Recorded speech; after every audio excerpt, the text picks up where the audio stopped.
Anda kembali menyaksikan Muslim Update Ajwa TV bersama saya Pratiwi Kusuma. Dan sebelum kita masuk ke informasi selanjutnya, saya akan sapa terlebih dahulu Ustadz Atabik Lutfi yang sudah bergabung bersama kami. Assalamualaikum warahmatullahi wabarakatuh. Ustadz, apa kabarnya hari ini? Waalaikumsalam warahmatullahi wabarakatuh. Alhamdulillah, sehat walafiat Mbak Pratiwi. Alhamdulillah wa syukurillah. Ustadz, seperti biasa kita akan mendengarkan tausiah Ustadz nanti. Namun terlebih dahulu kita akan simak informasi yang berikut ini. Komplotan penculik disergap anggota Polres Bengkalis Riau di sebuah rumah yang dijadikan tempat persembunyian mereka. 4 orang tersangka dibekuk, berikut barang bukti, 2 pucuk senjata api. Sebuah rumah di Desa Suram, Kecamatan Tapung Hulu, Kabupaten Kampar, digerebek unit reskrim Polsek Mandau. Rumah tersebut diketahui menjadi tempat persembunyian komplotan penculik Badril Munir, warga Sebangar, Kecamatan Batin Salopa, Bengkalis. Satu tersangka, Benget Tamba Pasaribu, terpaksa ditembak kakinya karena mencoba kabur dari sergapan polisi. 4 orang berhasil ditangkap polisi. Selain menangkap komplotan penculik, dalam penyergapan polisi menyita sebuah mobil yang digunakan tersangka untuk menculik korban, serta 2 pucuk senjata api rakitan. Penculikan berlatar belakang utang piutang sebesar 110 juta rupiah antara korban dengan tersangka. Usai menculik korban, keempat tersangka kabur menjadi buronan polisi dengan tempat berpindah-pindah. Dari tersangka ini berada masih bahwa dia disuruh oleh saudari Silvina Sianipar. Nah, Silviani Sianipar ini merupakan ibu rumah tangga. Nah, dari rumah tangga dia ini kemudian dia disuruh oleh Silviani untuk menagih utang sebesar 110 juta. Keempat tersangka kini ditahan di Mapolres Bengkalis guna penyelidikan lebih lanjut. Ahmad Dison melaporkan dari Bengkalis, Riau. Astagfirullahaladzim, ini memang rasanya sering kali terjadi peristiwa keji di mana hanya gara-gara menagih utang harus terjadi pertikaian seperti ini. Nah Ustadz, dalam Islam sebenarnya bagaimana sih kita menagih yang benar, menagih utang yang benar kepada orang yang berhutang kepada kita? Mungkin kalau misalnya orang tersebut memang ada indikasi tidak mau membayar, apa yang harus kita lakukan sebagai peminjam? Ya baik Mbak Pratiwi, hutang piutang itu termasuk salah satu jenis muamalah.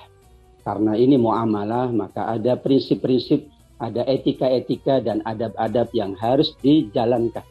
Baik oleh yang memberikan hutang maupun yang meminjam uang. Kenapa? Karena diharapkan. Prinsip dari utang piutang adalah ta'awun, saling menolong. Yang satu membutuhkan, yang lainnya adalah memberikan bantuan.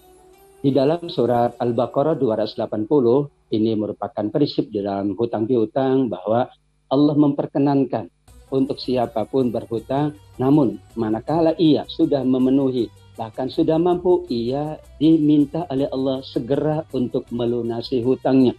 Yang menunda-nunda untuk melunasi hutang termaksud dalam hadis Nabi adalah tindakan zalim karena merugikan orang lain. Demikian juga orang yang akan meminta atau menagih hutang dituntun dengan adab-adab yang mulia. Yang pertama, ia diberikan oleh Allah kewenangan untuk menagih. Namun tetap saja innallaha katabal ihsan. Menagih dengan cara yang baik karena ini muamalah. Bukan kemudian mengambil keuntungan, tapi muamalah yang berdasar pada membantu menolong saudaranya. Maka menagihnya dengan cara yang ihsan, cara yang terbaik. Demikian juga karena ini adalah muamalah yang dibolehkan, maka ketika ia melihat saudaranya belum mampu untuk melunasi hutangnya, diberikan tempo. Wa in kana dzu usratin fa nadhiratun ila maisarah. Diberikan tempo waktu agar ia kemudian insya Allah berusaha, berikhtiar, mampu melunasi hutangnya di waktu yang lain. Manakala tidak mampu juga, maka inilah solusi dari Allah Subhanahu wa Ta'ala. Wa anta saddaqu khairul lakum. Jika ia memandang saudaranya yang berhutang tadi memang tidak mampu dan tidak memiliki dana untuk melunasi hutangnya, dan yang memberikan pinjaman memang mampu dan ia sesungguhnya tidak membutuhkan lagi harta yang ia berikan kepada saudaranya dalam bentuk hutang, ia jadikan itu sebagai amal sedekah. Namun tetap Yang berhutang wajib melunasi. Menunda-nunda adalah perbuatan zalim. Bahkan siapapun, kata Nabi, yang berhutang kemudian lari dari hutangnya, maka diancam neraka oleh Allah Subhanahu wa ta'ala. Inilah muamalah antara kedua belah pihak. Yang berhutang wajib segera melunasi jika mampu. Ia pula berdoa kepada Allah agar Allah berikan kemampuan dan berikan pertolongan. Sedangkan yang meminjamkan uang, yaitu yang punya uang, maka ia pula boleh menagih. Namun cara menagihnya dengan cara yang baik, karena ini muamalah yang dituntun oleh syariat. Innallaha katabal ihsan. Allah memerintahkan dalam semua muamalah, transaksi apapun antara seseorang dengan yang lain, hendaklah dijalankan dengan penuh keihsanan, kebaikan, tata ramah, dan etika, sehingga semuanya akan mendapatkan kebaikan dan keberkahan dari Allah Subhanahu wa ta'ala.